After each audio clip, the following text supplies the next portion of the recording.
Hello all, welcome to Friends Canteen. Thanks for all the viewers.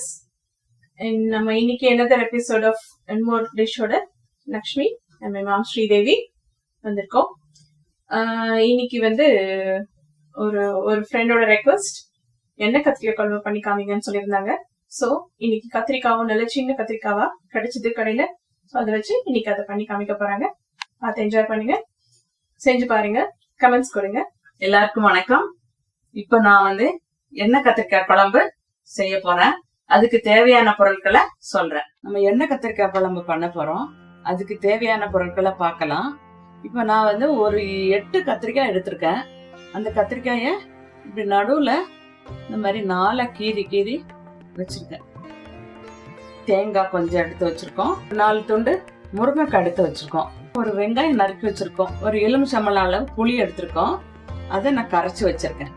2 spoon வத்தல் பொடி, 2 teaspoon கொத்தமல்லி பொடி, 1/4 teaspoon மஞ்சள் தூள், 1/4 டீஸ்பூன் ஜீரகம், 1/4 டீஸ்பூன் வெந்தயம், 4 பச்சை மிளகாய் கீறினது, 1 டீஸ்பூன் கடுகு உளுந்தம்பருப்பு, கொஞ்சம் கருவேப்பிலை, உப்பு தேவையான அளவு, கொஞ்சம் கொத்தமல்லி இலை, 1/2 வெங்காயம் பொடியா நறுக்குனது, அரைப்பதற்கு தேங்காய், அடுத்து வெங்காயம்,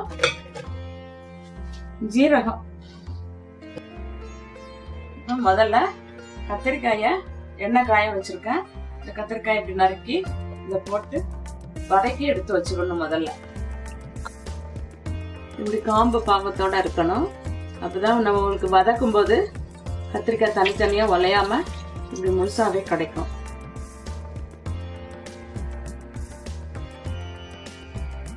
கத்திரிக்காய் வதங்கிட்டு இருக்கு. இப்போ நான் குழம்புக்கு ரெடி பண்றேன். இப்போ ஒரு கடாய் காய வச்சிருக்கேன். அதுல கொஞ்சம் எண்ணெய் விட்டுருக்கேன். இப்போ எண்ணெய் காஞ்சிருச்சு. எண்ணெய் நல்லா காஞ்சிருச்சு. வெந்தயத்தை போடுறேன். இப்போ பாருங்க, வெந்தயம் நல்லா பொரிஞ்சு வருதா?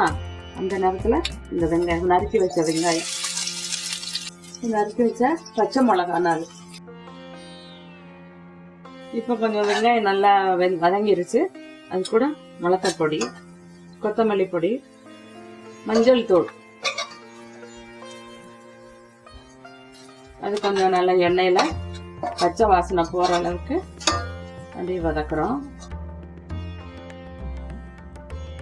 இது நல்லா பச்சை வாசனை போற அளவுக்கு வத்தல் பொடி, கொத்தமல்லி பொடி, மஞ்சள் பொடி எல்லாம் நல்லா வதங்கிருச்சு. அது கூட நம்ம இப்போ அரைச்சி வச்ச தேங்காய், வெங்காயம், ஜீரகம் இதை ஒண்ணா ஊத்த போறோம்.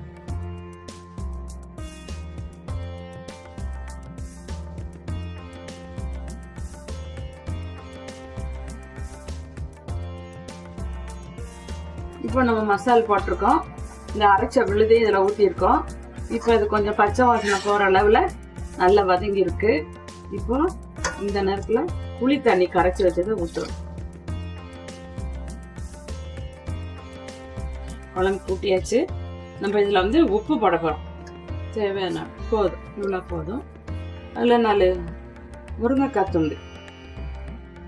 இப்போ குழம்பு நல்லா கொதிக்கும்.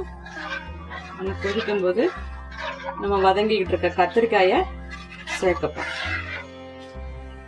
கொதிக்கட்டும்.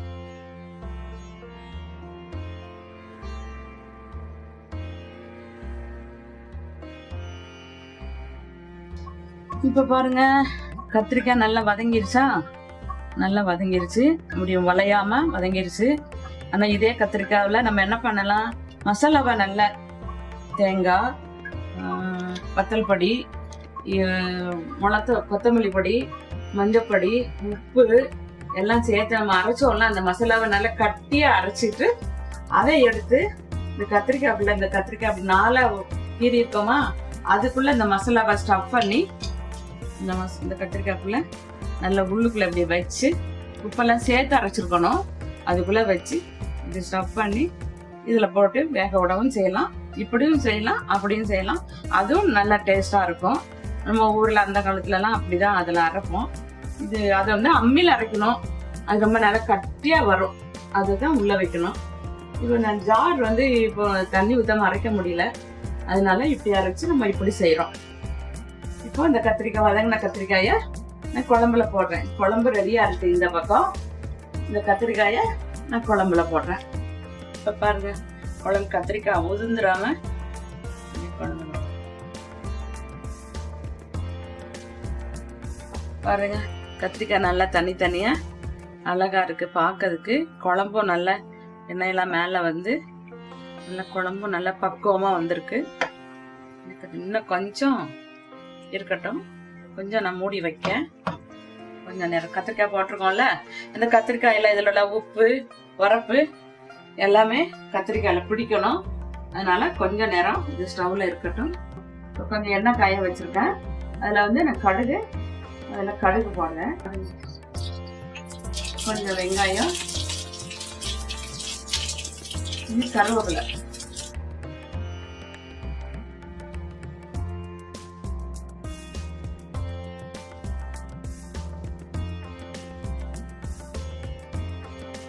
பாருங்க.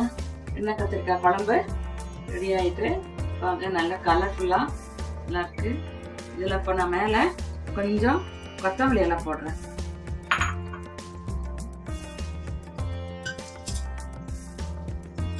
எண்ணெய் கத்திரிக்காய் குழம்பு வந்து இப்படி நல்லா எண்ணெய் எல்லாம் வெளியே வந்து கத்திரிக்காய் பாருங்க நல்லா முழுசாவே இருக்கு. நல்லா முழுசா இருக்கு கத்திரிக்காய். நல்லா கிரேவி நல்லா கலர்ஃபுல்லா வந்திருக்கு. நல்லா இருக்கு பார்க்க. எண்ணெய் கத்திரிக்காய் கொஞ்சம் எண்ணெய் ஆயில் கொஞ்சம் அதிகமாக இருந்தால் தான் நல்லா இருக்கும். நல்லா வந்திருக்கு. எண்ணெய் எல்லாம் வெளியே வந்திருக்கு. ரொம்ப டேஸ்டா இருக்கும் குழம்பு.